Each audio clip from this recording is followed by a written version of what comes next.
Bueno, como habíamos dicho un poco en la clase introductoria, digamos, este curso es bien importante, digamos, por todo lo que estamos viviendo. Los que tuvieron la oportunidad de ver la charla que yo di en el seminario y departamento, digamos, que ahí yo creo que le juntamos el link, ¿cierto?, en un curso para que puedan verla, digamos.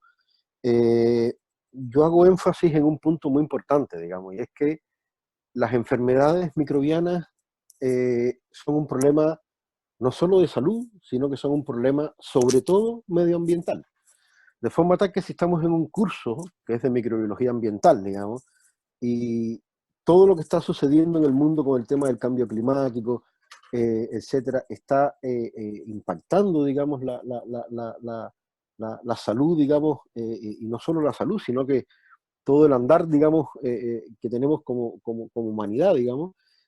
Yo creo que entonces tenemos que hacer mucho énfasis en cómo abordamos este curso, ¿cierto?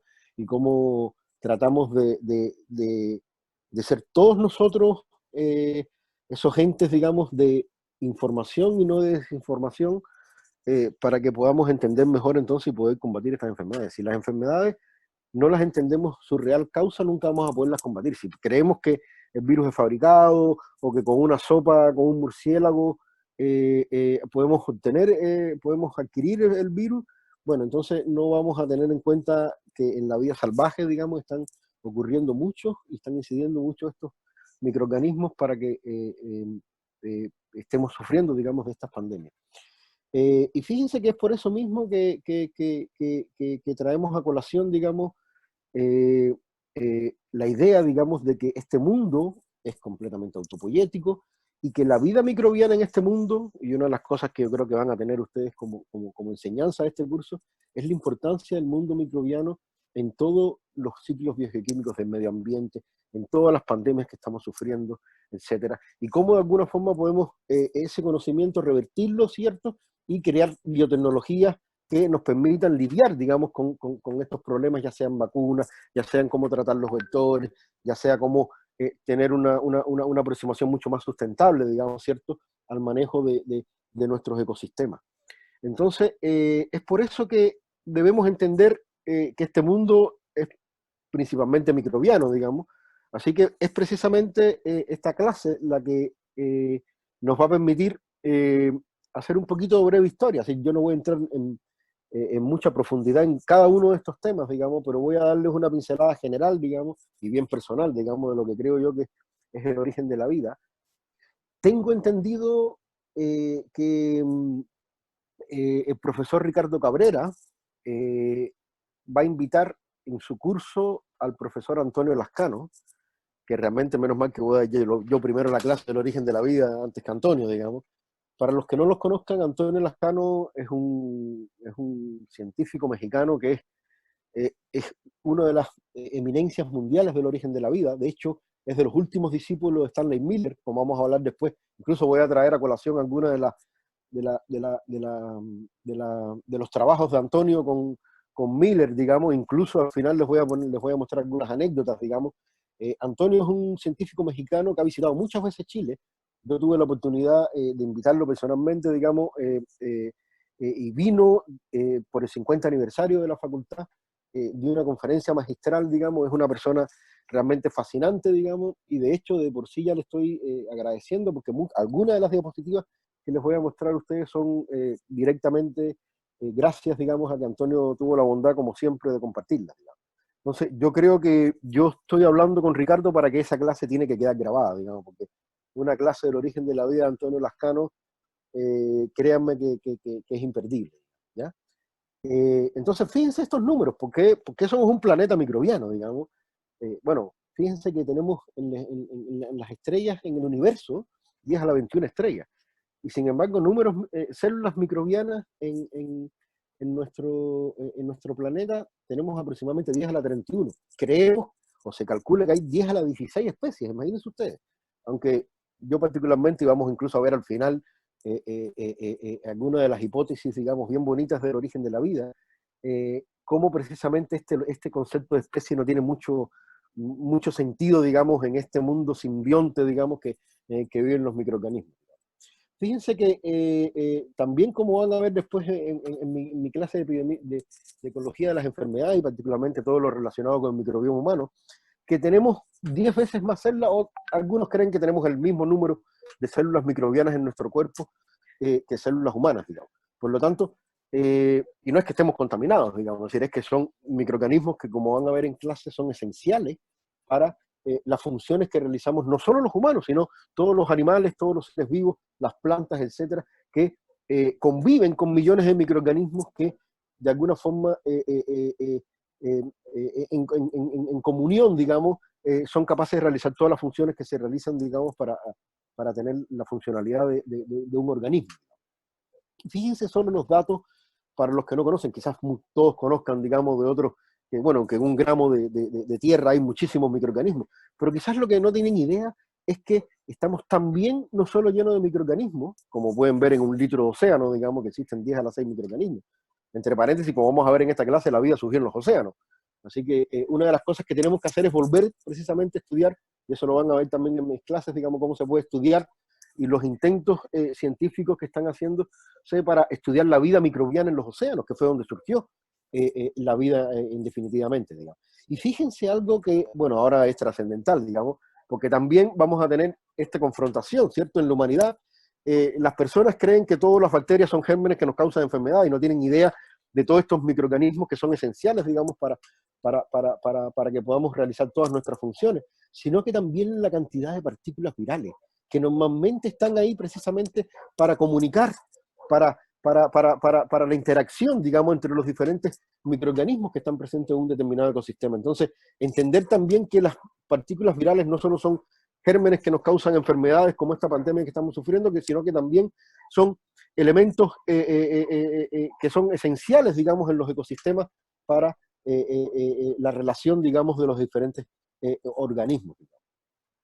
Fíjense que esto es una evolución ¿cierto? De la vida en la Tierra, digamos, evolución que claramente ustedes se podrán dar cuenta que lo primero que tiene es un gran problema de escala, ¿eh?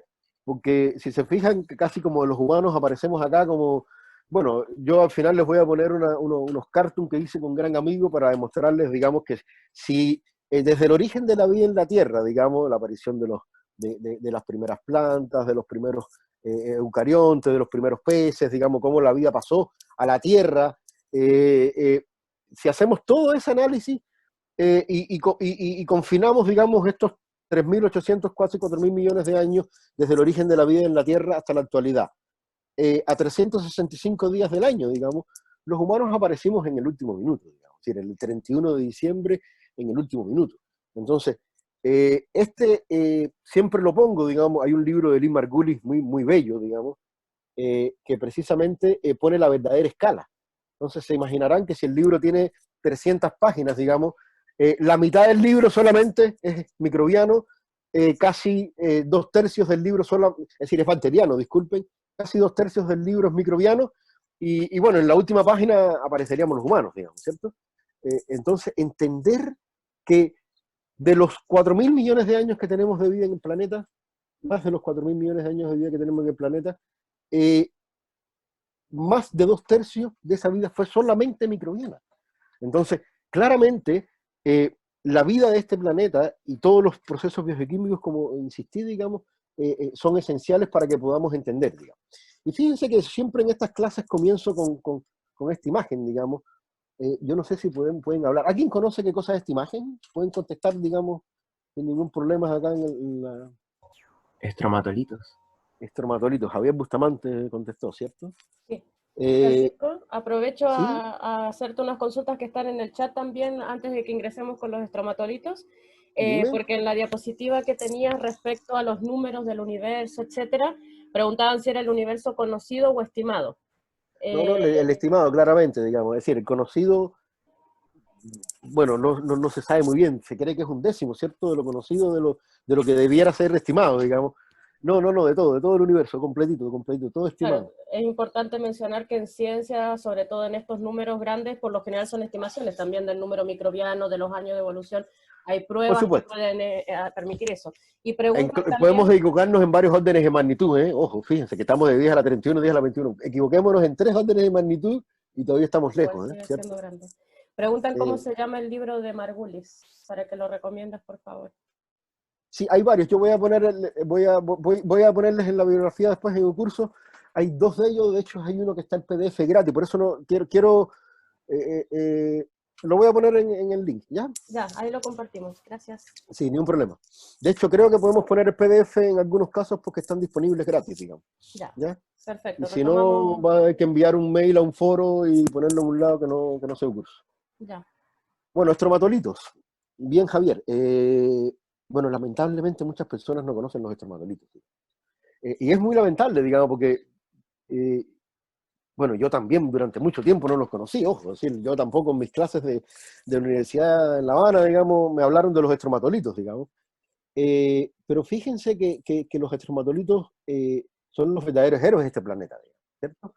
Porque durante miles de millones de años cambiaron esta atmósfera que hoy día tenemos, digamos, que es una atmósfera completamente artificial, completamente creada por la vida en la Tierra, digamos. Es decir, no hay ninguna, de hecho, una de las formas en que podemos buscar vida en otros planetas, digamos, una de las aproximaciones es precisamente estudiar sus atmósferas, digamos.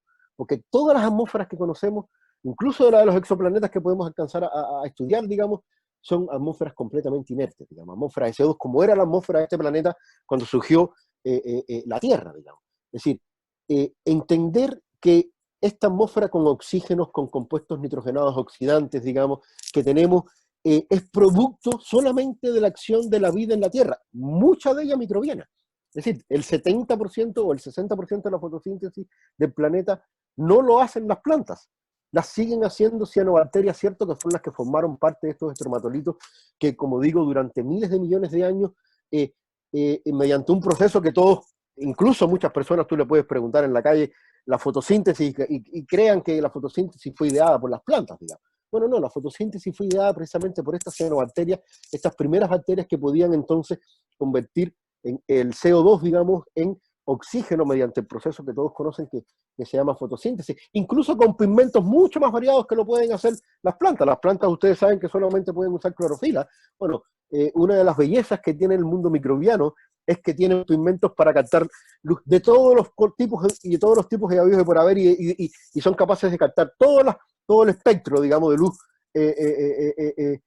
incluso donde casi no hay energía de esa luz, digamos. Entonces, entender que estos son los verdaderos héroes de este planeta, es decir, los estromatolitos que durante miles de millones de años por un proceso llamado fotosíntesis lograron entonces crear la vida. Bueno, los estromatolitos lejos son los fósiles más antiguos de vida que existen en el planeta. Entonces, los fósiles más antiguos de vida en el planeta están datados, vamos a ver después, en 3.800 millones de años, digamos, y son estromatolitos, son restos de cianobacterias con, incluso una de las características, ¿cierto?, que se pueden incluso observar acá, es la pigmentación que tienen ellos, ¿sí? Una capa que es precisamente producto de estos pigmentos fotosintéticos, digamos, que quedan presentes. Bueno, ¿por qué les digo esto? Bueno, les digo esto porque en Chile tenemos estromatolitos, digamos, y fíjense que muy pocas personas quizás conozcan, digamos, que existen muy pocos lugares en el mundo que tienen estromatolitos. Y de hecho, uno de los pocos estromatolitos en el mundo que están presentes en salares, están presentes en Chile, en el salar de Yamará, digamos, estas imágenes que le estamos poniendo acá de Iquique, digamos. Bueno, yo estoy seguro que muy pocos de ustedes se enteraron de que estos estromatolitos fueron secados por SQM para buscar agua, digamos, para explotar el litio. Ay, disculpen, algo pasó ahí.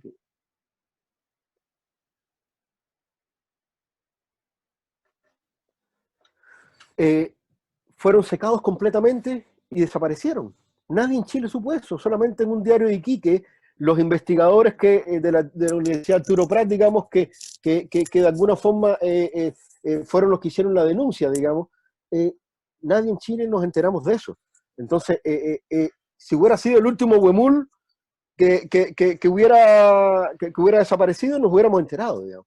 Entonces, pero como es un microorganismo que no vemos, como son formaciones de microorganismos, de cianobacterias, digamos, no nos interesa, digamos.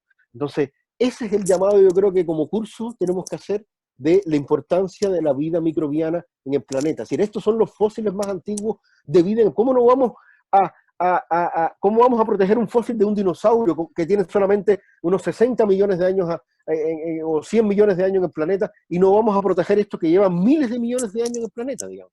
Bueno, por suerte, digamos, estos se pudieron recuperar, digamos, se pudieron inyectar nuevamente las napas de agua, digamos, aunque claramente el daño en algunos casos fue completamente irreversible, digamos. Es decir, ¿cómo no entender que los únicos estromatolitos presentes en salares en el mundo, podemos sencillamente prescindir de ellos y secarlos sin que tengamos consecuencias, digamos? Eso es algo que es muy duro, digamos. Fíjense que antes de empezar de lleno, digamos, yo quiero hablar de algunos de los próceres, digamos, que tenemos no solo en el mundo, sino que incluso en nuestro departamento, digamos, en nuestra facultad, digamos. Mucho de lo que vamos a hablar acá no es solamente desde el punto de vista darwiniano, ¿cierto? De esta evolución, porque la evolución de la vida en la Tierra no fue mediante mutaciones, sino fue mediante cooperación y comiendo genomas, como decía Lynn Margulis, digamos. Entonces, hay muchos visos lamarquistas. Yo no estoy diciendo que no haya selección natural, digamos, estoy diciendo que, y ni que las especies no evolucionen mediante mutaciones. Lo que estoy diciendo es que la evolución de la vida en la Tierra, como vamos a ver ahora, es mediante una bacteria comiéndose interaccionando con una arquea y formando un eucarionte, una cianobacteria siendo degluida también por una bacteria para formar, siendo después un cloroplasto, digamos, o lo mismo con las mitocondrias, o lo mismo con muchísimos procesos de simbiosis que sabemos que son la verdadera motor del origen de la vida en el planeta, digamos.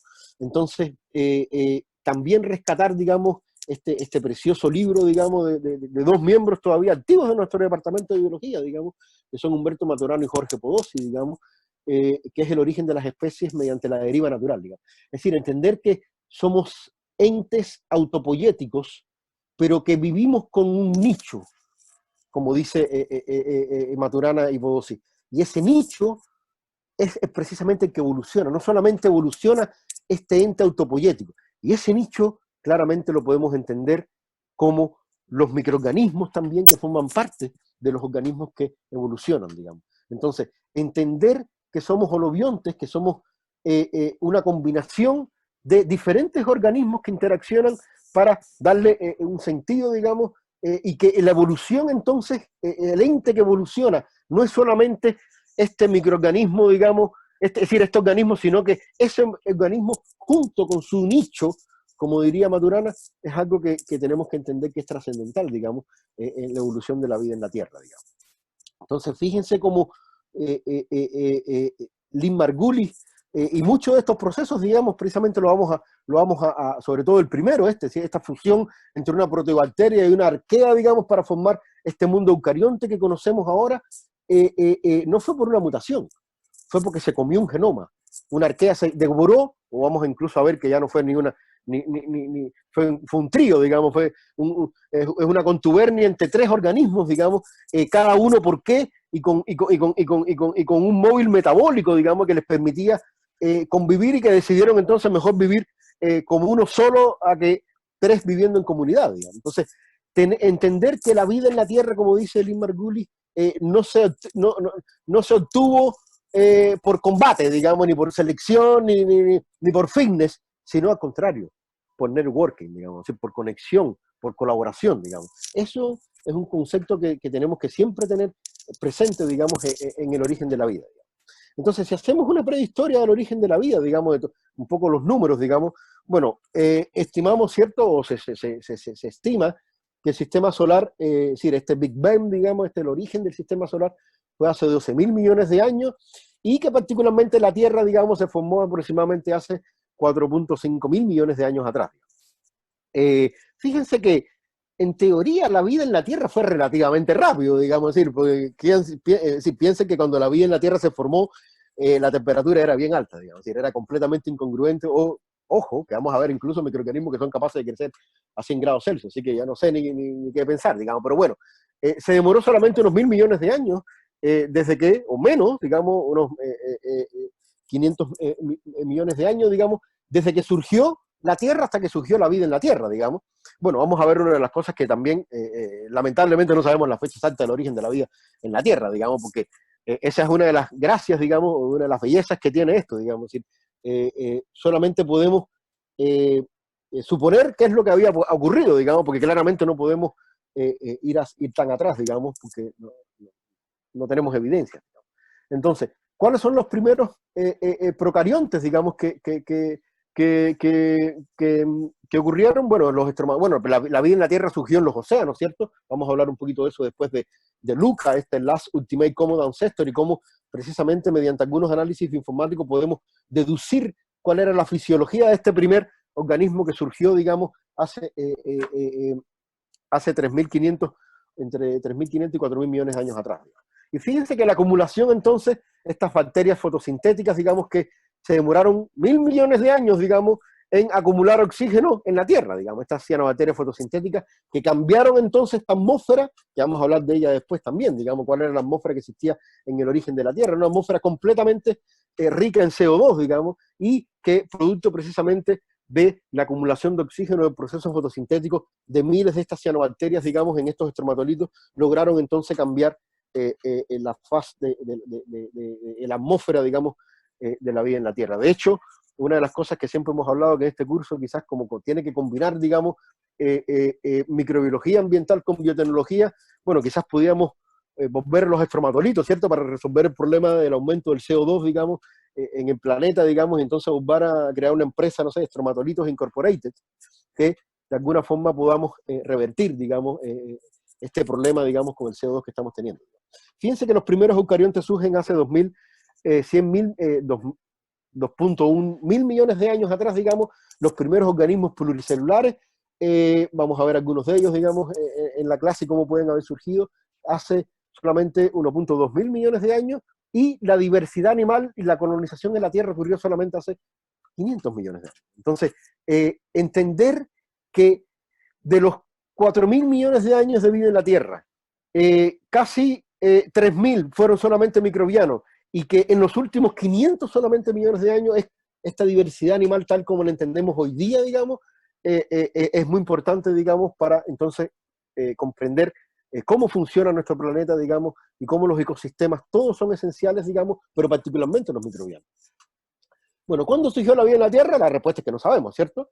Lo único que podemos hacer es este ejercicio, ¿cierto? Entre los datos físicos de cuánto sabemos que se enfrió el planeta para que fuese congruente con la vida que entendemos que existe actualmente, digamos, incluso también con las épocas de grandes colisiones, digamos, que todavía era completamente incongruente, digamos, que hubiese surgido vida en semejantes primeros años de la vida de la Tierra, digamos, y los registros fósiles, digamos, que sabemos que están, como acabamos de informar, hace 3.5 mil millones de años atrás. Entonces, en algún momento, entre el último registro fósil de estromatolitos que tenemos y la evidencia que tenemos que debe haber entre 4.200 mil millones de años, digamos, atrás, puede haber tenido ya el planeta una temperatura y una actividad sísmica de alguna forma congruente con la vida. Bueno, entonces en ese punto está ubicado, digamos, el origen de la vida en la Tierra, aunque no sabemos claramente exactamente cuándo fue.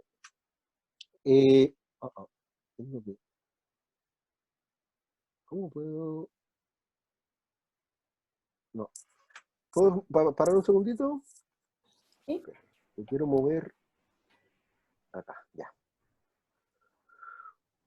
Porque me obstaculizaba, una de las barras me obstaculizaba los títulos, digamos. Fíjense que acá entonces podemos ya comenzar desde cuáles son las hipótesis entonces de origen de la vida, digamos. Yo no voy a hablar de historia, yo creo que incluso si Lascano da una clase, digamos, yo creo que, bueno, ¿quién mejor que ustedes? Imagínense ustedes que en las clases de Antonio Lascano tiene fotos con Oparin en el Estadio Azteca de México, digamos. Entonces, fíjate qué belleza poder haber conocido, digamos, a este gran científico ruso, ¿cierto? Bueno, soviético en esa época, digamos, que fue el que de alguna forma, como vamos a ver, propuso esta teoría, esta hipótesis heterótrofa, ¿cierto?, del origen de la vida, con una atmósfera reductora que vamos a hablar después, que propuso Urey, ¿cierto?, que de alguna forma esa atmósfera tenía los elementos esenciales, digamos, para, junto con las condiciones climáticas que había, dar origen, digamos, a la síntesis de los primeros compuestos orgánicos en esta llamada sopa primitiva, ¿cierto? Que llamado Oparin, que podía existir, digamos. Y que a su vez entonces esta sopa primitiva de alguna forma iba evolucionando, digamos, a una formación de una especie de, ellos le llaman coacervados, digamos, que son una especie de asociaciones no celulares, digamos, pero sí con algunas características que vamos a ver después, membranosas y etcétera, que de alguna forma puedan haber sido los primeros indicios, digamos, hasta la formación de estos primeros organismos heterótrofos primordiales, digamos, que vamos a observar. Entonces, entender que una atmósfera que está, que sabemos cuál era su composición, o que podemos deducir por algunos estudios cuál era su composición, digamos. Poder entender entonces cómo esa atmósfera pudo convertirse, digamos, en los primeros elementos, estos sillares que vamos a hablar, ¿cierto? Que sabemos que son esenciales para todas las macromoléculas.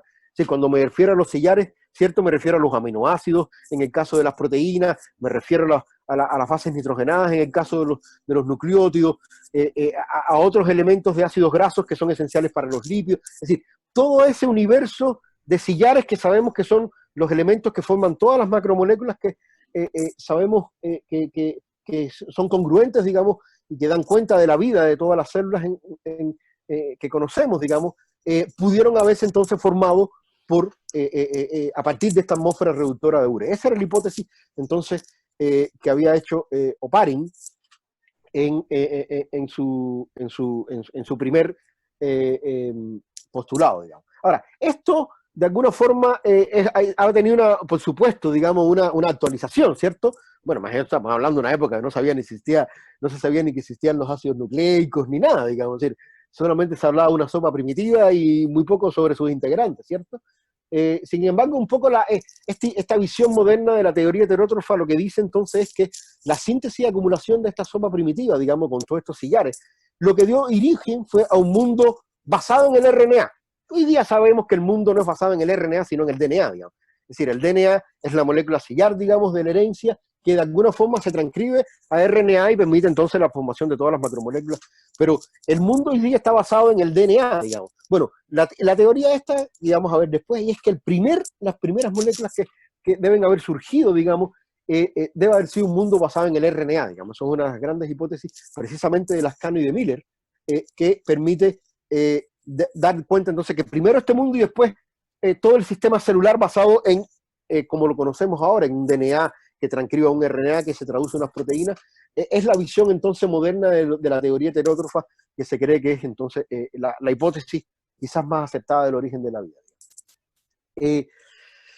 Ahora, fíjense que es interesante que esto de alguna forma es lo que pasa en el planeta Tierra, ¿cierto? Pero de alguna forma tenemos que saber incluso que vivimos en un universo, ¿cierto? Que, como vamos a ver, y gracias precisamente a muchas de los grandes descubrimientos de la astronomía, digamos, sabemos que existen moléculas de estos sillares, incluso en el espacio, digamos. Es decir, en el espacio interestelar existen moléculas de aminoácidos, existen moléculas de ácidos grasos, etcétera, etcétera, que de alguna forma pudieran también ser haber llegado a la Tierra, como vamos a ver después, mediante la caída de algunos meteoritos, digamos. Entonces, el input de moléculas orgánicas hacia la Tierra no solamente puede haber sido, ¿cierto?, producto de esta sopa primordial, producto de las reacciones químicas, digamos, que vamos a ver después, que propuso Miller en su famoso experimento, que podrían ocurrir, sino que también pueden formarse, ¿cierto?, por la caída de meteoritos. Y ejemplo más lindo de esto, digamos, es el famoso meteorito de Murchison, ¿cierto?, que cayó en Australia en septiembre de 1969, y de alguna forma este meteorito tenía muchas características, pero una de las más fundamentales es que como que se descubrió muy rápido al haber caído, digamos, ¿ya? Enseguida lo descubrieron y enseguida se pudieron hacer análisis biológicos, digamos, y químicos de estos meteoritos. Y fíjense, una de las cosas más sorprendentes, digamos, que arrojaron, digamos, los análisis de este meteorito de Murchison. Es decir, el meteorito tiene casi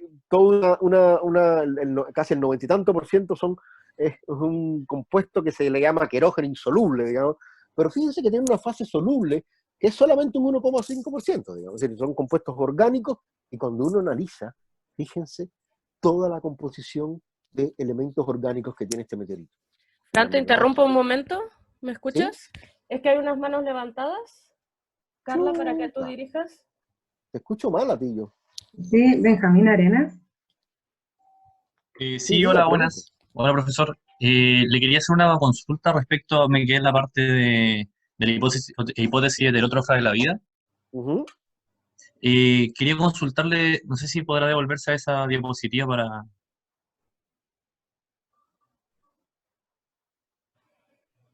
Ahí está. Sí, es.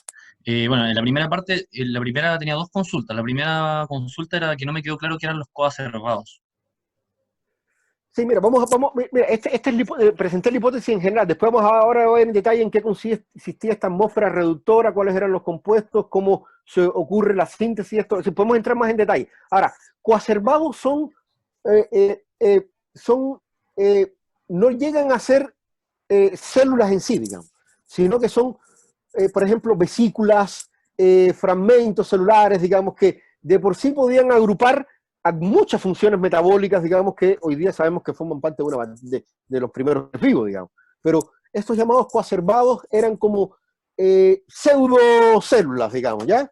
Eso es como un símil, digamos. Pero créame que detalles de esto vamos a ver un poco más adelante, ¿ya? Ok, bueno, tal vez también mi segunda pregunta se vea Sí. más adelante. Usted me dice si así, es la siguiente diapositiva. Que bueno, el anterior decía bacterias heterótrofes primordiales y después dice síntesis y acumulación de la sopa primitiva. ¿Esto finalmente son dos mapas que se conectan, por decirlo así? Claro, son dos O, mapas que se conectan. Esto es como una especie de zoom, ¿cierto? Un ¿ya? zoom in de la hipótesis más general, digamos. Es como entrar un poquito más en detalle, digamos, ¿ya? Es decir, porque Ok, imaginarás que claro. no podíamos entrar, o parin, no podíamos entrar en detalles de moléculas que no sabíamos ni que existían, digamos, ¿ya? ¿Cierto? Claro, esto está como Entonces, justo entre los coacervados y las bacterias heterótrofes primordiales. exactamente. Ok, Exactamente. ya, De profesor, hecho, muchas gracias. entre este mundo RNA, de hecho ya el tema coacervados ya no se usa mucho. Para ser sinceros, digamos, ya lo de los coacervados, pero vamos a ver después cómo de alguna forma una especie de símil de coacervados podemos ver en este origen de la vida, ¿cierto? Que es un poco la parte más difícil de poder entender, digamos. Es decir, como vamos a ver, vamos a poder saber de cómo se originan estos sillares, incluso las macromoléculas, de cómo polimerizan estas, ¿ya? Pero muy poco sabemos al final de cómo se formaron las primeras células. Vamos a ver algunas hipótesis, digamos, ¿cierto? Pero claramente hay algunos aspectos mucho más fuertes que otros, digamos. Y claro, yo no soy un especialista del origen de la vida, por eso hago énfasis, digamos, en que esto es una pincelada, una breve pincelada histórica, ¿cierto? Pero yo creo que sería muy interesante que pudieran asistir en la clase de las canas, ¿ya? Porque, sí, ¿quién mejor que una clase no de un especialista, sino de alguien que vivió en carne propia, digamos? Si sus anécdotas son con Stanley Miller, con Carl Sagan, digamos, con Oparin, digamos, modestamente quedo muy relegado, digamos, ¿cierto? ¿Otras preguntas? ¿O seguimos? Gracias, profesor. De nada, Benjamín. Sigue nomás, no hay más preguntas.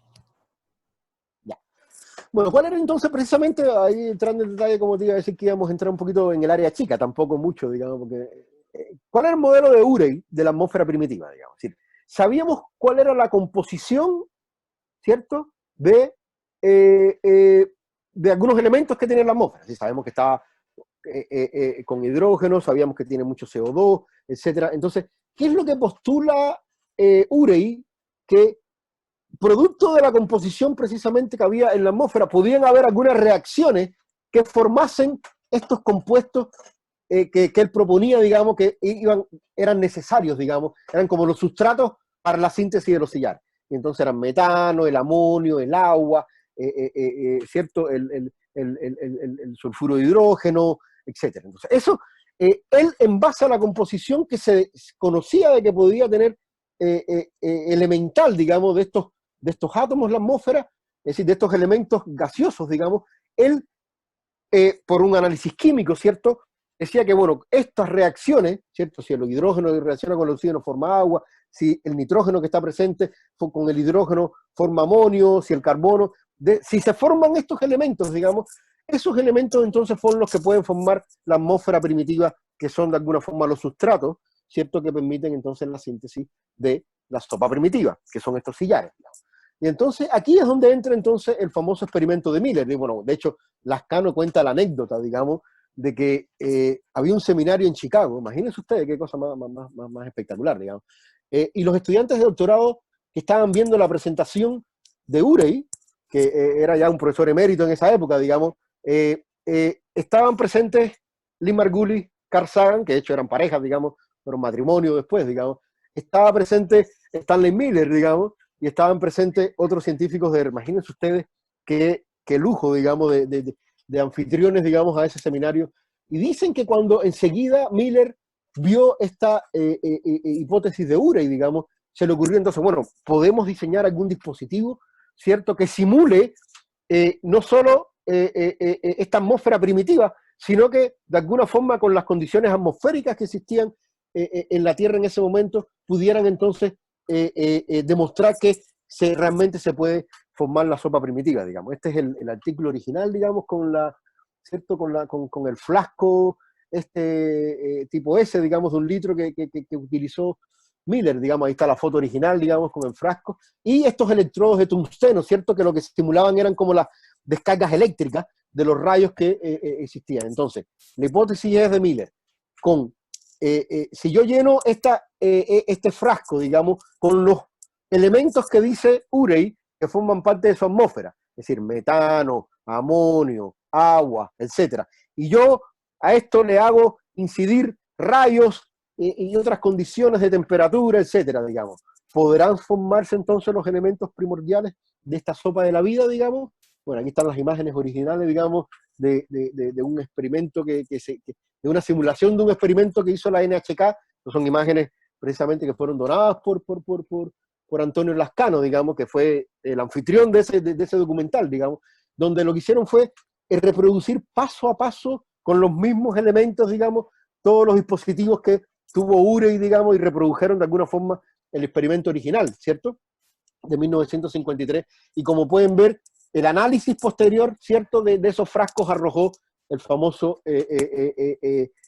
paper, digamos, de Miller, donde demuestra, digamos, ¿cierto?, con esta cromatografía, que era posible la síntesis de aminoácidos, en este caso alanina, glicina, ácido aspartico, etcétera, mediante precisamente el experimento de Miller. Mediante la teoría de Urey, digamos, de Oparin, de que la sopa primordial entonces podía formarse a partir de esta atmósfera de Urey, ¿cierto?, dadas las condiciones enzimáticas que existían, las condiciones meteorológicas que existían en ese momento en el planeta. Fíjense que aquí les cuento otra anécdota, digamos, se la voy a robar a Antonio si la va a mencionar. ¿Profe? ¿Sí? Tadeo, diga. ¿Qué tan válido sigue siendo el experimento de Miller? ¿Qué tan validado ha sido, mejor dicho? ¿En qué sentido? Pensando que han pasado... Bueno, si me dejas hablarte en la próxima diapositiva, te voy a hablar de cuán actual estoy. Me parece perfecto. Muchas gracias. ¿Ya? Muchas gracias. Fíjate lo actual de esta anécdota, digamos. Yo creo que, bueno, tú me dices después si respondo o no, digamos. Fíjense que esto es una anécdota muy bonita de Antonio Lascano. Bueno, aquí lo pueden ver que está en el paper, digamos, penúltimo, digamos, junto con Jeffrey Baba, que es el otro gran discípulo de Miller, digamos, y gran amigo de Antonio, digamos. Cuenta la historia que la última vez que se juntaron Antonio Lascano con Miller, ya Miller estaba muy enfermo, digamos, y ambos sabían que era la última vez que se iban a ver, digamos, ¿ya? Entonces dice que Lascano cuenta que precisamente Miller es como una especie de tributo, digamos, de agradecimiento a la amistad que había tenido con Lascano, le regaló un frasco, el más antiguo que pudo encontrar de sus experimentos originales. Créanme que Stanley Miller estuvo haciendo más de 20 años estos experimentos.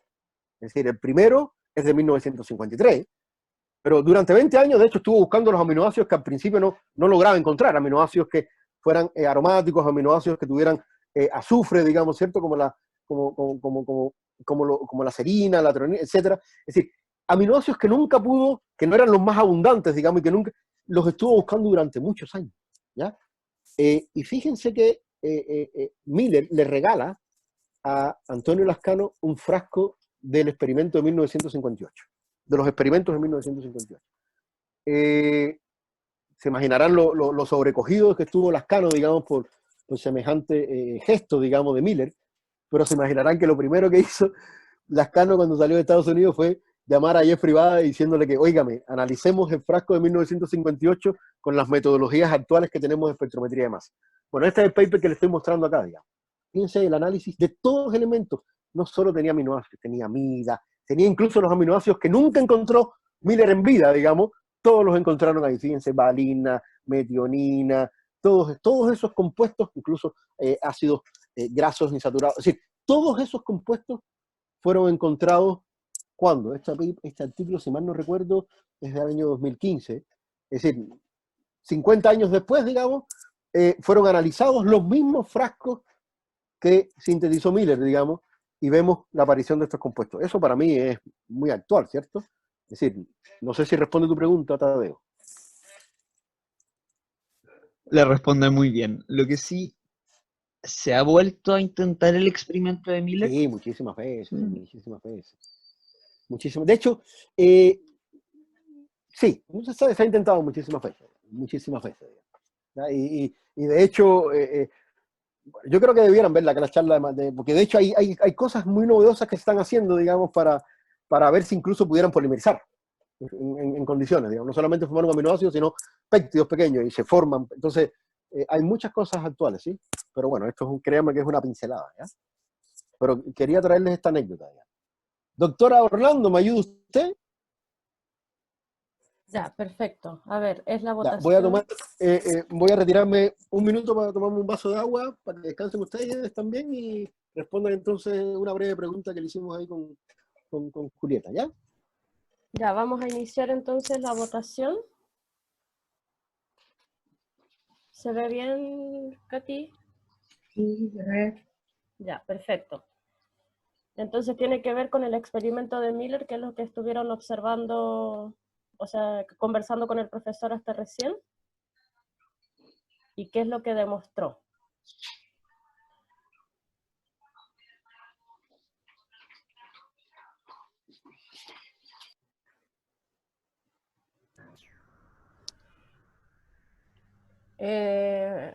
Fran, la otra vez cuando yo grabé no salían las encuestas en el video.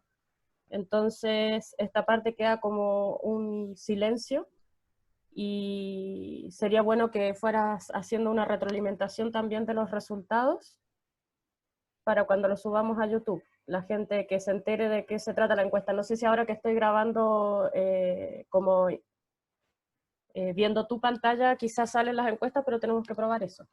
¿Está silenciado?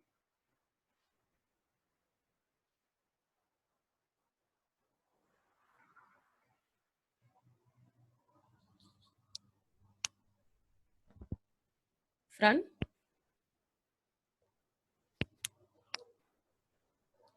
Ahí sí. Ya. Van 47 ya, 49 respuestas, y la pregunta es sobre el experimento de Miller, qué es lo que demostró. Y hay 3 alternativas para que ahora cuando demos finalización puedas retroalimentar los resultados. Igual, ya, cuando hice la pregunta, ya está bien. Yo creo que todos la respondieron bien, ¿eh?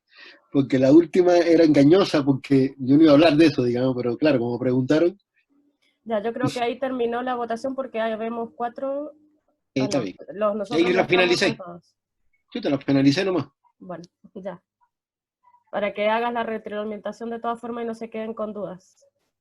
¿Podemos relanzar la votación? O compartir los resultados. Ya. ¿Ahí? ¿Pueden verlos, Katy? Yo sí los veo. Ya, gracias. Sí, Carla. los podemos ver. Ya, sí, básicamente todos contestaron bien, así que estén muy atentos, ¿ya?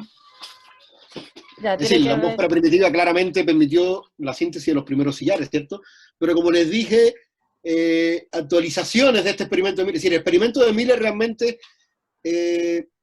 se comprobó después que existía también polimerización, ¿cierto? Pero en los experimentos de Miller de por sí se demostró, ¿cierto?, que la atmósfera primitiva da lugar a los sillares. Pero yo consideraría bien los dos. Bien. ¿Seguimos? ¿Sí?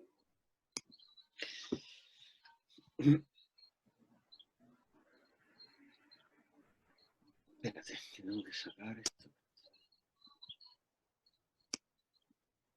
Ahí.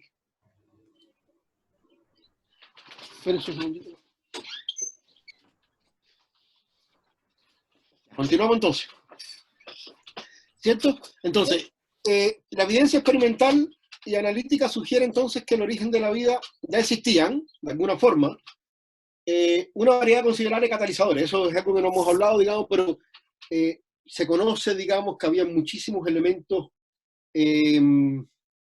piritas, elementos minerales, digamos, de alguna forma, que sabemos que, en definitiva, muchos de los catalizadores que existen hoy día en las células, ustedes conocen que son enzimas, ¿cierto? Y estos catalizadores generalmente usan cofactores y utilizan determinados centros que son minerales, cientos de hierro azufre, cientos centros de cobre, etcétera, etcétera, digamos, de calcio. Y sabemos que de alguna forma esos catalizadores existen en los minerales, de forma tal que existían esos catalizadores, existían polímeros, digamos, consecuencias de nucleobase, y también incluso compuestos que son capaces de formar membrana, que vamos a ver incluso ahora el detalle de toda la formación de estos ácidos grasos pequeños, digamos. Entonces, de alguna forma teníamos, ¿cierto?, los sillares, y entonces como digo, es la parte más, esto es como la cocina, digamos, es decir, saltamos, bueno, y si juntamos todo esto que puede haber pasado, que es lo que la hipótesis, digamos, esto sería como la actualización de esto, ¿cómo era el término de lo que habíamos dicho? Los coacervados, ¿cierto? Es decir, esta es la versión moderna de estos coacervados, que no son células, digamos, porque no tienen, pero de alguna forma es una membrana, ¿cierto?, que puede de alguna forma agrupar no solo estas moléculas, sino que incluso estas macromoléculas polimerizadas, digamos. Vamos a ver después que una de las propiedades precisamente que tiene el RNA en su mundo es que puede polimerizar las moléculas, digamos.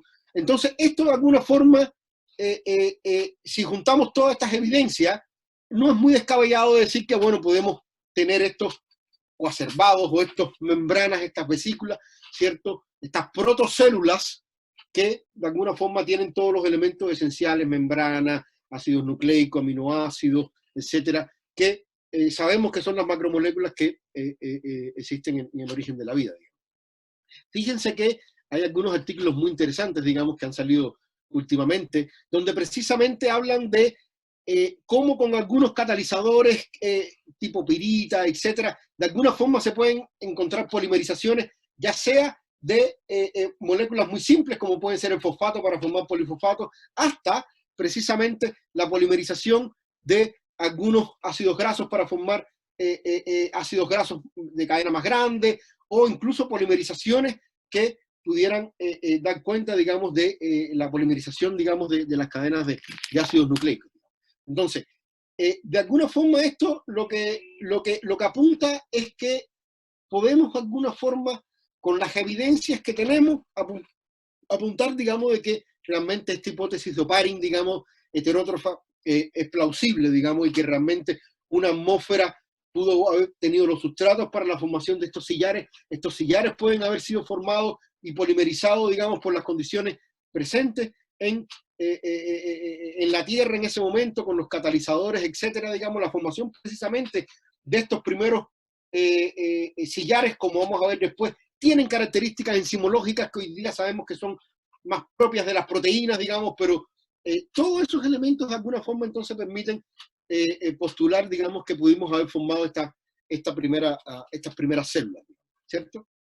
Ahora, ¿cómo pasamos de una vida unicelular? Después vamos a entrar un poquito más en detalle en quién fue esta primera célula, digamos, cuando hablemos de Luca, digamos, pero en esta lógica, ¿cómo podemos entonces pasar de una vida unicelular a una vida pluricelular? Eso es algo que también es muy fascinante, digamos, porque claramente cambió, digamos, el bioma, digamos, en la vida en la Tierra, digamos. Pasamos de una vida microbiana, que ojo, no es una vida individual. Vamos, una de las cosas que vamos a ver precisamente en este curso es que la vida microbiana es bien social, y los microorganismos no viven solos, sino viven precisamente en comunidades. Una de las cosas es cómo pasamos entonces de un organismo en comunidad a un organismo propiamente pluricelular, digamos. Yo quiero compartirles este video de una ameba, digamos, con la cual yo particularmente trabajo en el laboratorio.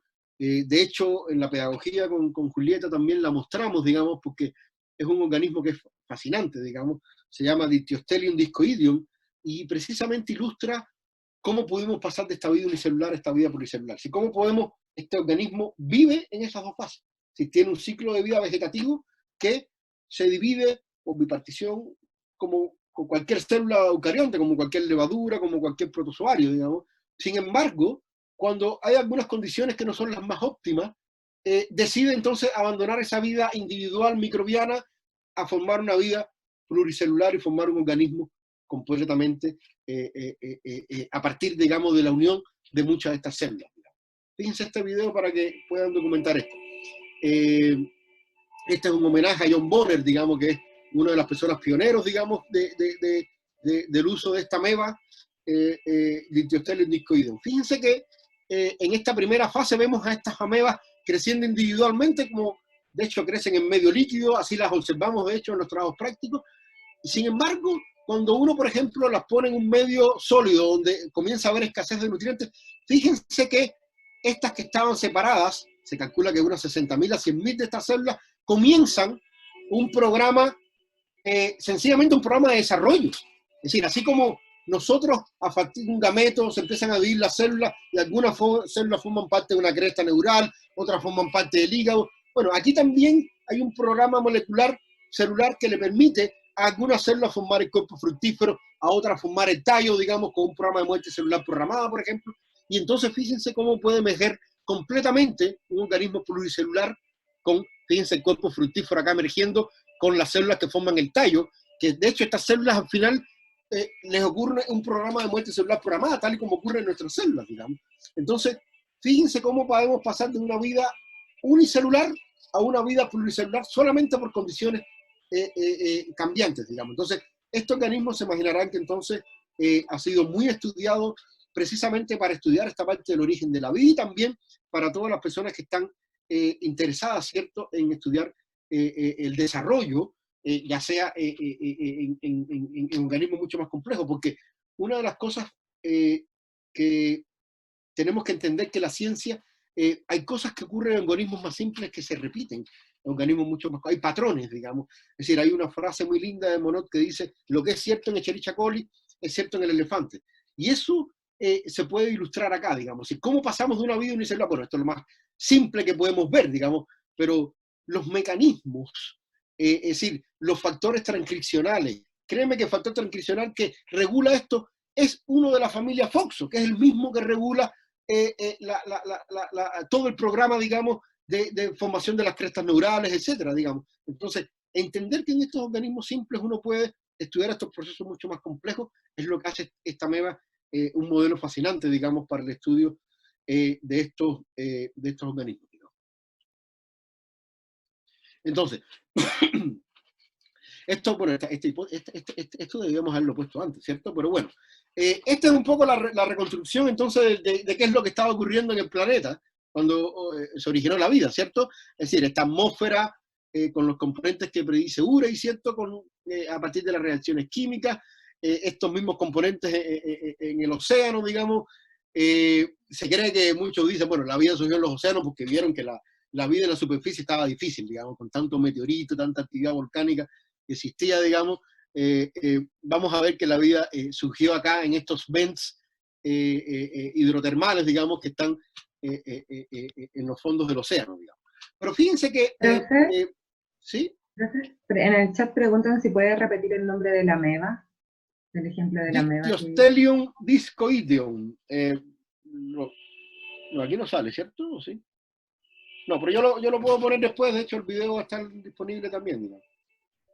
Se conoce como Slimes mold, pero Dictyostelium Discoideon. Y yo lo escribo en el ¿Ya? chat. Después lo escriben en el chat, y ahí me ayuda. Entonces, fíjense que cuando veíamos esta actualización, digamos, de la teoría de Oparin, ¿cierto? Habíamos hablado de que las moléculas de RNA entonces debían ser, o se postulaba que era este mundo inicial. ¿Por qué? Porque créanme que al igual que el DNA puede almacenar información, ¿cierto? Lo único que sabemos hoy día es que las moléculas de RNA son más lábiles, ¿cierto? Porque tiene este enlace H que los hace un protón para hacer ataques nucleotídicos, digamos, al propio enlace que la hace mucho más inestable que el DNA, digamos. Pero básicamente el RNA almacena la misma información que almacena el DNA, digamos. Y, como dije, el segundo aspecto es fundamental, digamos, porque todas las personas que han trabajado en el RNA han descubierto muchísimas actividades enzimáticas que pensábamos hasta hace unos 20, 30 años atrás que eran propias y exclusivas de las proteínas. Bueno, hoy día sabemos que el RNA son verdaderas ribosimas, digamos, si son capaces de tener actividades enzimáticas varias, entre ellas esta que permite, por supuesto, la replicación del DNA. Bueno, estas son todas algunas de que el RNA tiene propiedades catalíticas, digamos, como ribonucleasa, como excisión de nucleótidos, digamos, incluso como self-splicing, digamos.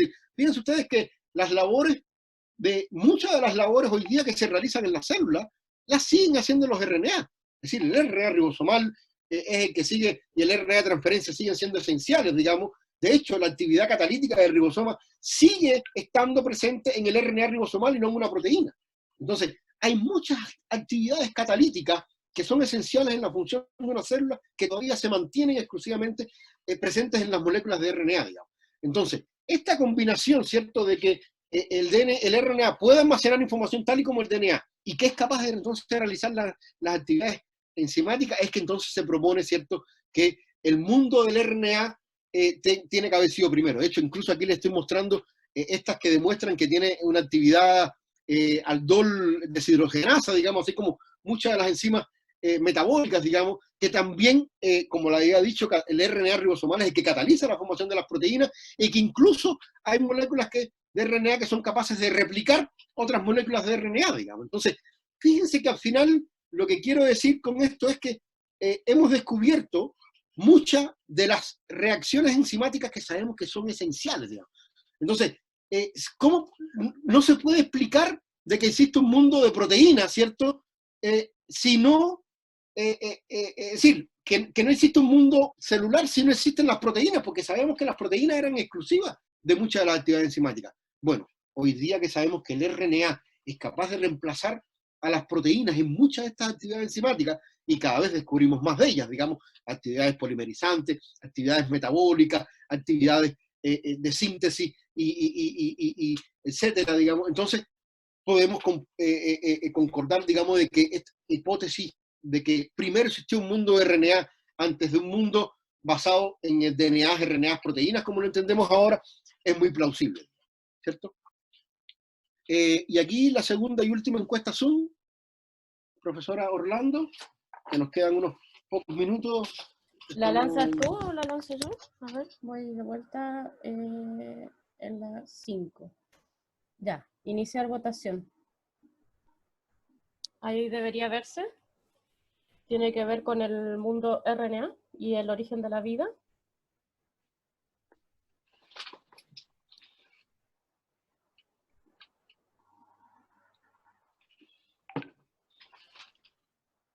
Las preguntas las hice más rápido.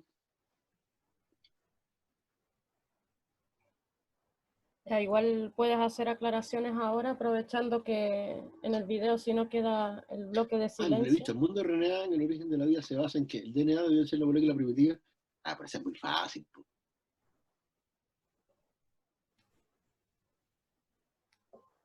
Bueno, hay uno ahí que está más o menos ahí medio...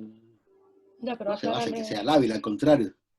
Es decir, bueno, claramente en que las moléculas tienen la capacidad de realizar numerosas reacciones químicas, ¿cierto? Como les acabo de mostrar ahora.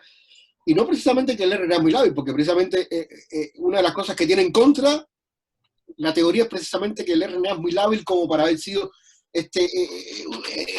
una célula basado en él, digamos. Pero bueno, lo que se propone precisamente es que quizás en esta evolución, ¿cierto? lograron entender que quizás era mejor tener un respaldo en un DNA para poder tener una molécula que igual represente, digamos, toda la herencia, pero en un enlace un poquito más fuerte, ¿cierto? Bueno, yo... Finaliza tú, porque tengo Sí, mayor trabajo. falta un par de respuestas, no sé si alguien más, vamos a dejar unos segundos más. ¿Había problemas que tenía alguna persona? Ya, vamos a darla por finalizada y veamos los resultados con todos. Compartir los resultados para que aclares respecto a esas dos respuestas que no deberían ser las correctas. El DNA no, pues, el DNA no, que el mundo RNA sea el origen de la vida se basa en que en el RNA es la molécula primitiva, ¿cierto? Claro, el RNA es muy lábil, no, porque precisamente ese es el único inconveniente que tiene, uno de los grandes inconvenientes que de las personas que no les gusta la teoría, digamos, que de alguna forma la atacan, es porque el RNA, bueno, para los que trabajan en biología molecular lo saben muy bien, digamos, es mucho más lábil que el DNA, ¿cierto? Ahí está. Ya, perfecto. Entonces dejo de compartir. Para que tú ¿Por qué tengo continúes. la cuestión metida en el medio? Pues? Ah, estoy trabado. Ya. ¿Seguimos? Sí, por favor. Ya, entonces, habíamos visto que entonces la vida surgió acá abajo, ¿cierto? En los océanos, en las profundidades, digamos, y en estas fuentes hidrotermales ricas en azufre, como dice ahí, CO2, no hay nada de oxígeno, así que claramente créanme que el primer organismo, por supuesto que fue anaeróbico, digamos. Pero, ¿cómo pudimos de alguna forma saber quién fue Luca? Entendiendo por Luca como Last Ultimate Common Ancestor, es decir, el último ancestro en común, digamos. Es decir, ¿quién fue Luca, este último ancestro en común que tenemos, digamos? Bueno, claramente no tenemos fósiles de Luca, ¿cierto? Pero lo que sí podemos hacer es una labor de alguna forma bioinformática, que fue lo que hicieron estos investigadores, digamos, el grupo de William Martin en Berlín, que lo que hicieron fue analizar todos los genomas que conocemos hoy día de todos los microorganismos. Y vieron cuáles eran aquellas proteínas que eran como ancestrales, es decir, proteínas que están conservadas en todos los organismos, etcétera, etcétera. Y lo que hicieron fue una especie de reconstrucción de cuáles deberían ser entonces, como una especie de convolución, digamos, de cuáles deberían ser las proteínas, digamos, que debería tener Luca, digamos. Y entonces, en base a eso, llegaron a la conclusión, ¿cierto?, de que el hábitat y la fisiología de Luca es esta que se muestra acá, digamos, con, bueno, por supuesto, en un mundo completamente carente de oxígeno, digamos, un organismo que es completamente anaeróbico, digamos.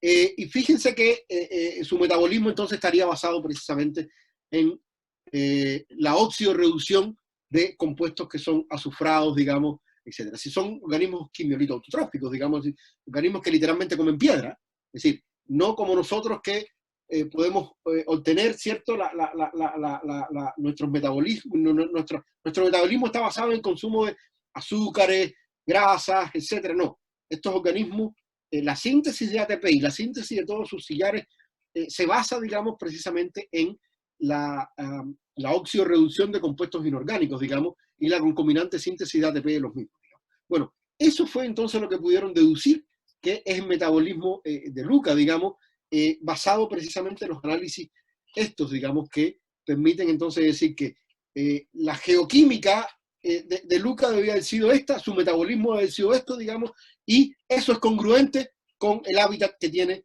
¿cierto?, que son estos vents en el fondo de los océanos, donde hay presentes estos compuestos azufrados, digamos, y donde este metabolismo, de hecho hay microorganismos que tienen ese metabolismo actualmente en muchos de esos hábitats.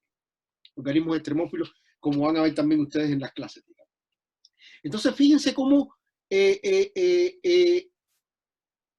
entendemos que la vida, entonces, como les había dicho anteriormente, y como decía Lynn Margulis, no se tomó por combate, digamos, sino precisamente por networking, digamos, por cooperación. Fíjense qué bonito ejemplo es precisamente de la mega social, de Dictyostelium discoideum, donde precisamente muchas de estas células se juntaban para formar un organismo pluricelular.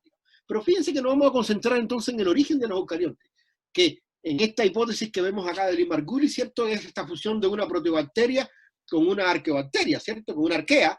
Y fíjense que hace muy poco, precisamente gracias a la secuenciación masiva que podemos tener hoy día de los océanos, un grupo descubrió que existía una arquea, la arquea Asgard, que es esta arquea que de alguna forma es el último ancestro común antes de la formación de las células eucariotas.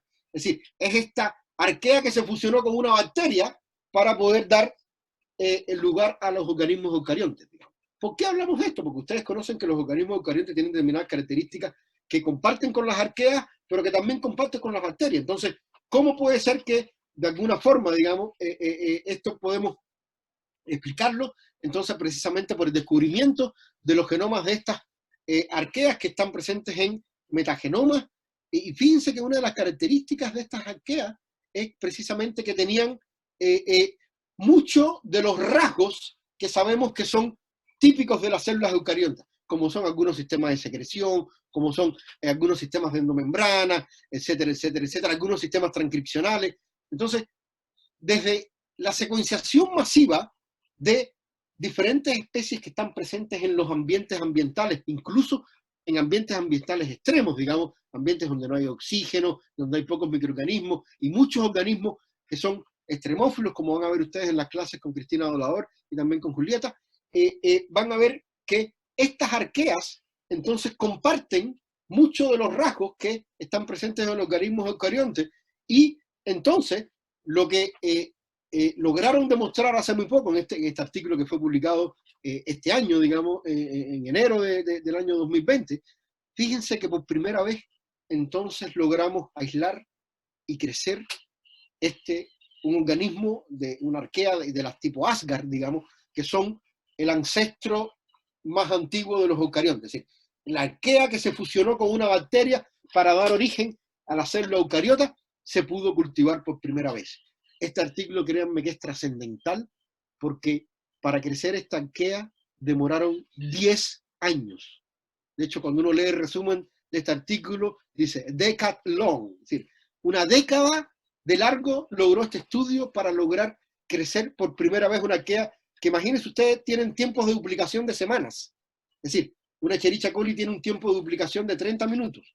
Esta arquea, su tiempo de duplicación es de semana. Entonces, fíjense qué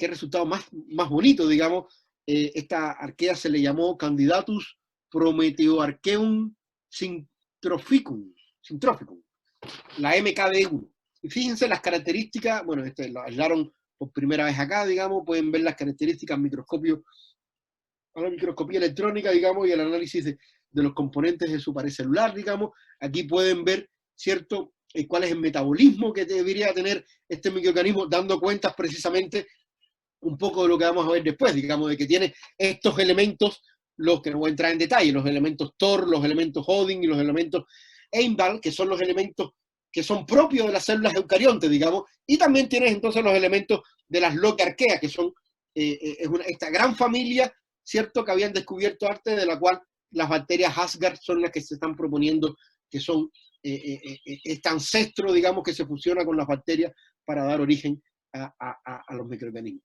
Fíjense, esto es una belleza. Fíjense, esto lo que ilustra es que lo que hablábamos al inicio, no tiene sentido ninguno el concepto de especie.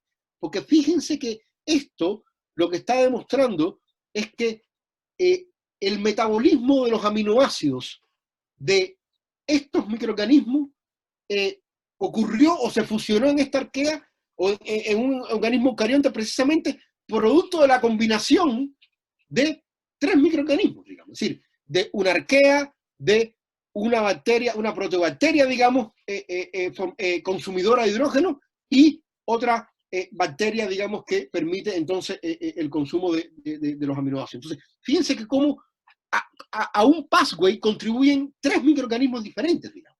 Entonces, para lograr consumir los aminoácidos, se necesita entonces contubernio de estos 3 microorganismos, y entonces esto es lo que el modelo, entonces el E3 model que se propone como hipótesis entonces de la eucariogénesis, ¿cierto? Que es estrangular, engolfar y endogenizar, digamos. ¿Qué quiere decir esto?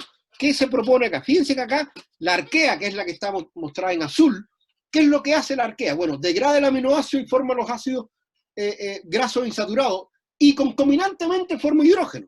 Bueno, ese hidrógeno es consumido precisamente por la bacteria que reduce sulfato, pero fíjense también que se asocia, digamos, es un verdadero trío, digamos, con una bacteria organotrófica que entonces hace de partner para consumir el oxígeno, porque recuerden que esta arquea no puede, ni esta bacteria reductora de sulfato, pueden ver oxígeno. Entonces, al final es un contubernio que pueden vivir solamente porque están las tres. Es decir, una porque le propone, es decir, producto de su fermentación de los aminoácidos, produce ácidos grasos como acetato, como propionato, como butirato, y produce hidrógeno. Ese hidrógeno entonces es consumido por las bacterias reductoras de sulfato, digamos, y de alguna forma incluso, ojo, también le quitan un poco de oxígeno, pero fíjense que necesitan entonces de esta bacteria, digamos, aeróbica para que este oxígeno, que es veneno, digamos, para estos microorganismos que no son capaces de vivir en presencia de oxígeno, les pueda consumir. Entonces, esta relación al final era tan estrecha que terminó entonces formando, digamos, una célula eucariota, donde entonces esta bacteria terminó siendo engulida, digamos, y entonces todo, ¿cierto? El metabolismo encargado del catabolismo y la generación de ATP se encargó entonces, y es lo que conocemos hoy día que es una mitocondria, ¿cierto? Entonces, fíjense qué bonito cómo podemos ilustrar, gracias a la sinergia, a lo sintrófico, que es estos metabolismos, que entonces permite que podamos tener esta teoría de cómo pueden haber surgido las primeras células eucariontes y el gran descubrimiento, digamos, de que pudimos por primera vez cultivar este microorganismo que fue el primordial, digamos, en la síntesis de esto. Bueno, ahí levantaba una mano porque ya con esta diapositiva estoy terminando, digamos, para aclarar alguna duda al respecto. Yo no me veo nada, así que me tienen que decir ustedes. Sí se ve bien. Benjamín, por favor, para que active su micrófono y haga la consulta. Sí, profesor, era bien puntual. Era el hecho de que juntando estos tres microorganismos, ¿se formaba la célula eucariótica o se formaba la mitocondria en teoría? La célula eucariota, claro. Célula La eucariota. célula eucariota con un núcleo, fíjense que aquí al final, ¿qué tenemos? Bueno, al final, bueno, parece que a la bacteria reductora de sulfato la desplazaron de la relación, ¿cierto? La sacaron del trío y no formó parte de la célula eucariótica, digamos, porque al final el problema del hidrógeno lo resolvieron, ¿ya? Pero sí quedó el núcleo, de lo que hoy día conocemos como núcleo, ¿cierto? Sería lo que es la célula, la arquea. Y lo que conocemos entonces como mitocondria, ¿cierto? Sería esta partner simbionte organotrófico, digamos, aeróbico, que es el que le consume el oxígeno, digamos, para la síntesis del ATP. Entonces, al final del producto de esta endogamia, esta simbiosis, ¿cierto?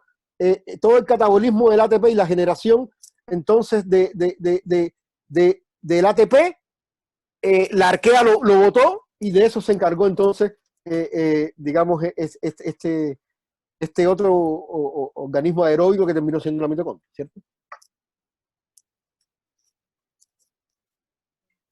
Ok, profesor, gracias. Hay otra Hay mano, otra. Francisco, Valeria, para que desactive el silencio y consulte. Hola, yo quería preguntar qué significaba cada que salen como en alemán, no sé, inglés. Entangle es como abrazar, ¿cierto? Engolf es engolfar y endogenizar es como engulirte, digamos, si terminaste de interiorizarla, digamos, ¿ya? Ok, Son las tres E. Entangle es este abrazo, digamos, ¿cierto? Que le hace la arquea a la otra bacteria porque la necesita cerca, digamos, porque necesita que el oxígeno enseguida sea consumido, ¿cierto? Entonces, de alguna forma, después lo engolfa, digamos, a la otra y entonces después la termina, digamos, interiorizando, digamos, o endogenizando. Esos son como los términos E3. Benjamín quedó con la mano levantada. ¿Tiene alguna consulta? ¿O ya se No, resolvió? profesora, quedó levantando. Voy a Ya. bajarlo. Ya. Continúa, Fran. ¿A qué hora estamos? Ya estamos 1 hora y media, estamos pasados ya, ¿no? Quedan 8 minutos. 8 minutos. Ah, perfecto. Entonces terminamos con esto, con la hipótesis de Gaia, digamos.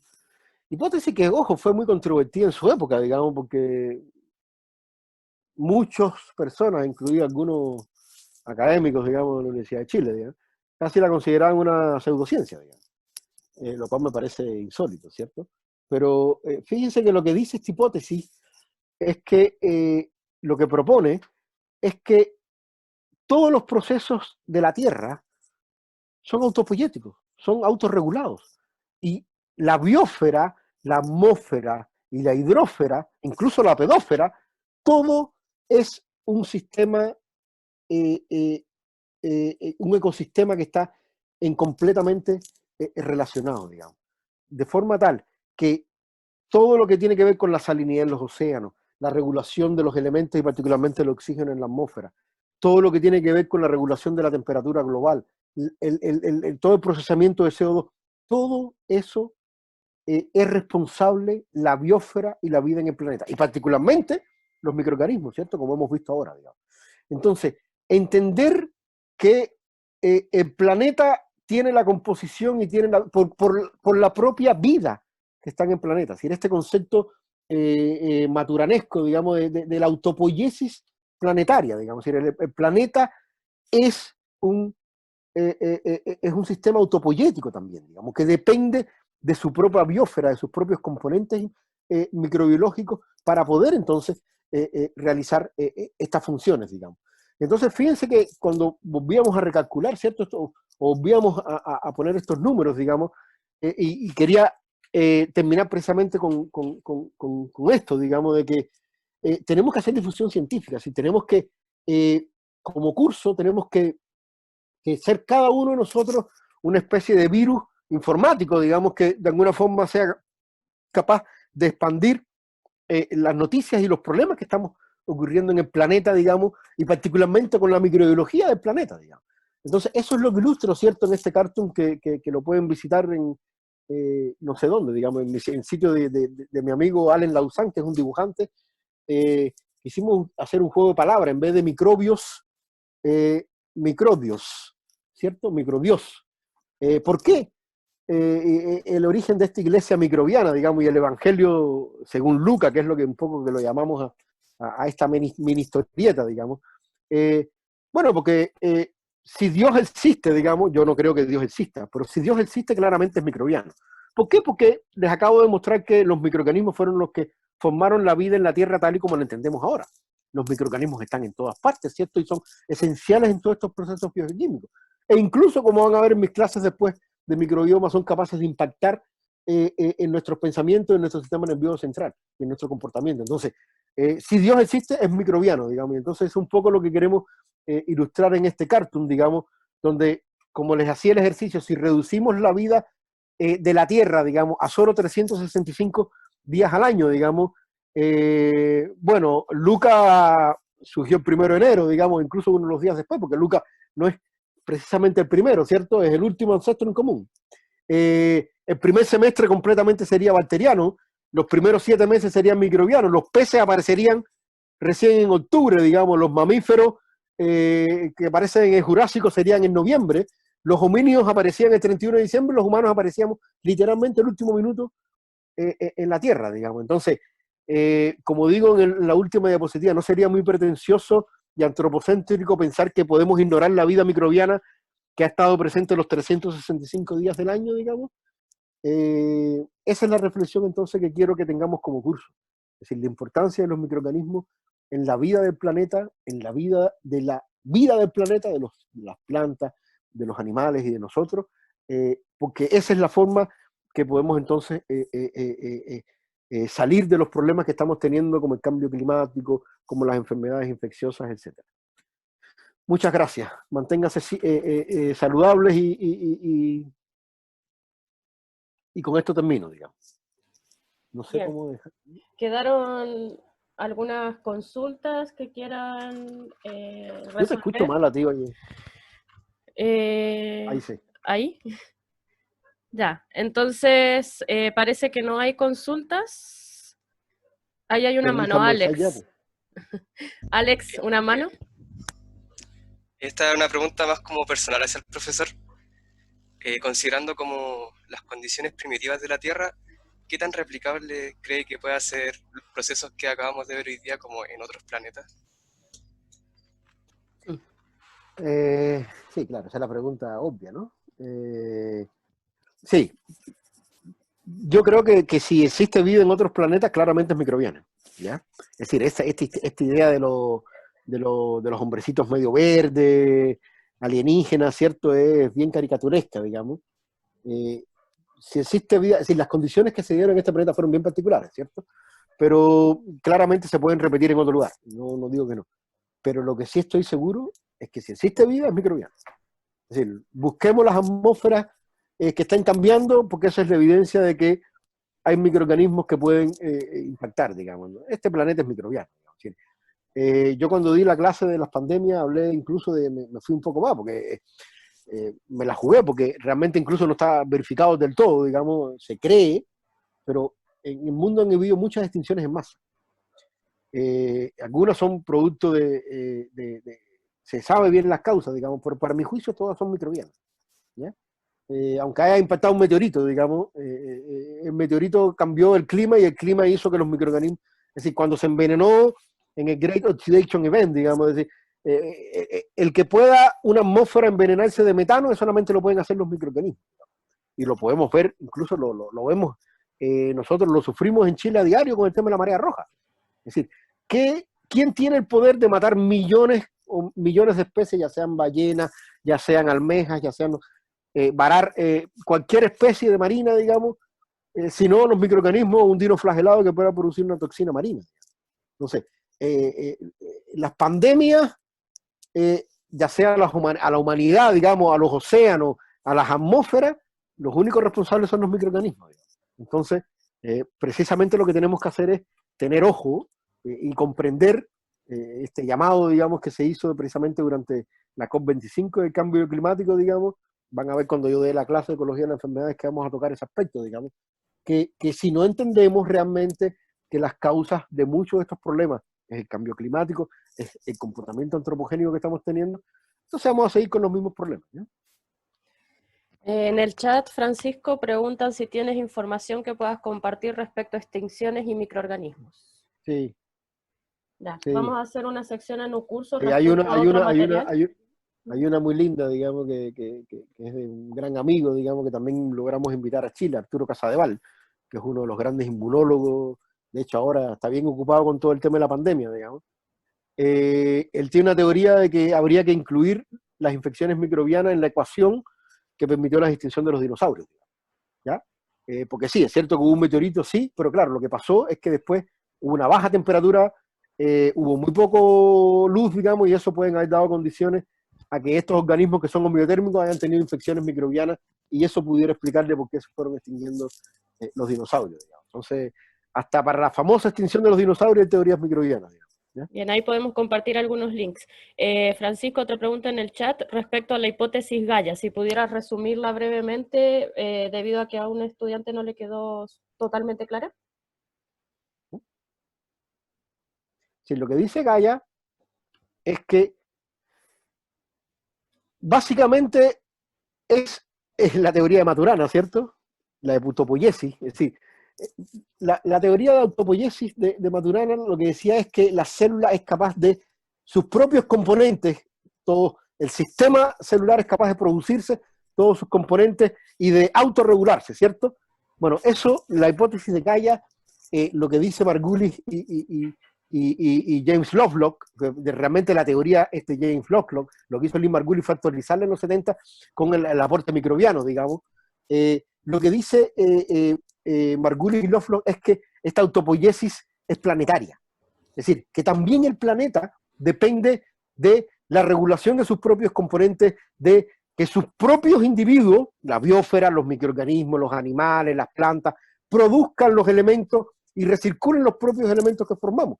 De forma tal que si tú interrumpes estos ecosistemas autorregulados, digamos, de alguna forma vas a impactar las condiciones de vida en el planeta, digamos. Entonces, entender que todas las cosas, como estos aspectos que resumo acá, la regulación de la salinidad en los océanos, la regulación de oxígeno en la atmósfera, la regulación de la temperatura del planeta, los procesos de consumo de CO2 y muchísimos otros. Todos esos están regulados por la vida de la biosfera, digamos, y particularmente la vida microbiana. Entonces, entender que si de alguna forma desregulamos estos procesos y los alteramos, entonces vamos a tener problemas con la mantención y las condiciones que estamos manteniendo la vida en la Tierra. Ese es un poco el resumen, digamos, de Gaia, digamos, que también les puedo adjuntar, digamos, los papers originales, digamos, para que puedan... Sí, vamos a hacer esa sesión de cursos que sea material suplementario para todos aquellos que quieran ampliar la información. Estamos un poco pasados en la hora. ¿Hacen call que le quedó más claro ahora? Sí, ya, bueno, ya terminamos. agradece también entonces. Si no quedan más consultas, nos vemos este viernes entonces a las 14:30 y que tengan una buena semana.